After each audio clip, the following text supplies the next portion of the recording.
بسم اللہ الرحمن الرحیم۔ اگر ہم چاہتے ہیں اور یقیناً چاہتے ہیں، اور دوسری چیز جس پر پچھلے جمعے بھی میں نے چند باتیں آپ کی خدمت میں عرض کی تھیں کہ اس وقت ملک پاکستان کے اندر جو صورتحال ہے سیلاب کی تباہ کاریوں کی صورت میں، یہ تباہ کاریاں جو ہیں یہ ہمارے ہاں یہ سوالات بھی اٹھ رہے ہیں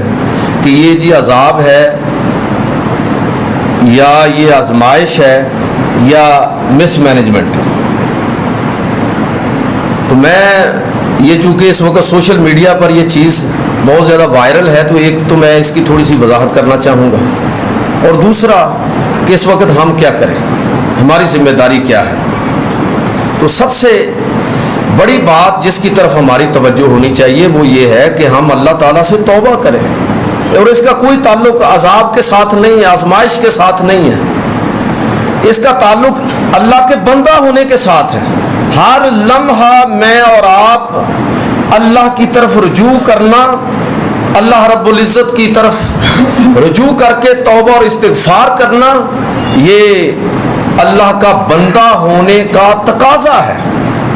اس ماحول کے ساتھ اور آج کے حالات کے ساتھ نہیں۔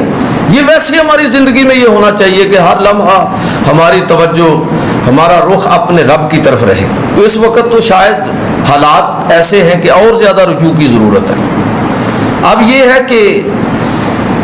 اس کو کنسیپچولی سمجھنا بڑا ضروری ہے کہ میں نے پچھلے جمعے اس پر گفتگو کی تھی، لیکن یہ میں نے دیکھا کہ اخبارات میں اور سوشل میڈیا پر یہ سوالات اب کافی گردش کر رہے ہیں اور عجیب و غریب قسم کی غلط فہمی پائے۔ عذاب جو ہوتا ہے نا، یہ سمجھ لینا چاہیے کہ یہ تمام حجت کے بعد انبیاء کی زندگی میں ان کی مخاطب قوموں پر نازل ہوتا ہے اگر قومیں اپنے پیغمبروں کی دعوت کو ٹھکرائیں۔ اس کے بعد آپ سمجھ لیجئے کہ اصل چیز یا آزمائش ہے، اور وہ آزمائش یا وہ کہہ لیجئے کہ وہ آزمائش جو ہے وہ بنتی کب ہے، آزمائش آتی کب ہے۔ اس میں آپ کہہ سکتے ہیں کہ جب آپ معاملات کو مس مینج کرتے ہیں تو اس کے نتیجے میں آزمائش، انسان تو مسلسل آزمائش میں ہے، لیکن شاید بس اوقات وہ آزمائش بڑھ جاتی ہے۔ یاد رکھیے کہ انسان اس دنیا کے اندر مسلسل آزمائش کے اندر ہے، اور اس میں کوئی شک نہیں کہ اللہ رب العزت انسانوں کو دے کر بھی آزماتا ہے، اور میں اکثر کہا کرتا ہوں کہ یہ بڑی آزمائش ہے، لوگوں کو یہ نظر نہیں آتا۔ جس کے پاس سوشل سٹیٹس ہوتا ہے، جس کے پاس مال و دولت ہوتی ہے، عہدہ اقتدار ہوتا ہے،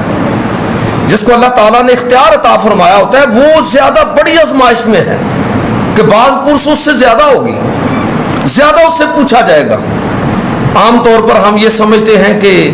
جو محروم ہیں وہ آزمائش میں ہیں، نہیں، محروم بھی آزمائش میں ہیں کہ اللہ ان کے صبر کو دیکھنا چاہتا ہے، وہ صبر کریں اور اللہ کے بندے بن کر اللہ کی طرف رجوع کریں، اور جن کو رب تعالیٰ نے نعمتوں سے نوازا ہے ان کی آزمائش یہ ہے کہ وہ کس طرح شکر کرتے ہیں اور اپنے وسائل کو اللہ کے حکم کے مطابق، اللہ کے رسول کے حکم کے مطابق لوگوں پر خرچ کرتے ہیں، تو ان کی آزمائش یہ ہے۔ قرآن مجید فرقان حمید کے اندر اللہ رب العزت ارشاد فرماتا ہے کہ وَلَنَبْلُوَنَّكُمْ بِشَيْءٍ مِّنَ الْخَوْفِ وَالْجُوعِ وَنَقْصٍ مِّنَ الْأَمْوَالِ وَالْأَنفُسِ وَالثَّمَرَاتِ وَبَشِّرِ الصَّابِرِينَ، کہ ضرور ہم انسانوں کو آزمائیں گے۔ کس چیز کے ساتھ؟ کہ خوف، وہ کسی چیز کا بھی ہو سکتا ہے، بھوک، اموال کے اندر کمی اور جانوں کا نقصان، پھل اور فصلوں کا نقصان، اور پھر ہم دیکھیں گے کہ انسان اس کے بعد اپنے رب کے ساتھ ان کا رویہ کیسا ہوتا ہے۔ تو یہ آزمائش میں ہے انسان، لیکن یاد رکھیے کہ یہ آزمائش اللہ رب العزت اس آزمائش میں سرخرو کن لوگوں کو کرتا ہے، افراد کو اور قوموں کو۔ وہ اصول اور وہ قانون ہمیں قرآن مجید سے، اللہ تعالیٰ کی ان سنتوں کو قرآن مجید سے سمجھنے کی ضرورت ہے۔ بس اگر ہمیں حور و غلمان کے خد و خال بیان کرنے سے فرصت مل جائے، اور اگر ہمیں فرقہ وارانہ موضوعات کو چھوڑ کر قرآن و سنت پر غور کرنے کا موقع مل جائے، اللہ کی ان اصولوں کو سمجھنے کی توفیق مل جائے، تو یقین جانیے کہ ہر حال میں بندہ جب وہ خوشحالی کی آزمائش میں ہو تو تب بھی اپنے رب کے اور زیادہ قریب ہو، اور جب وہ کسی کمی کی صورت میں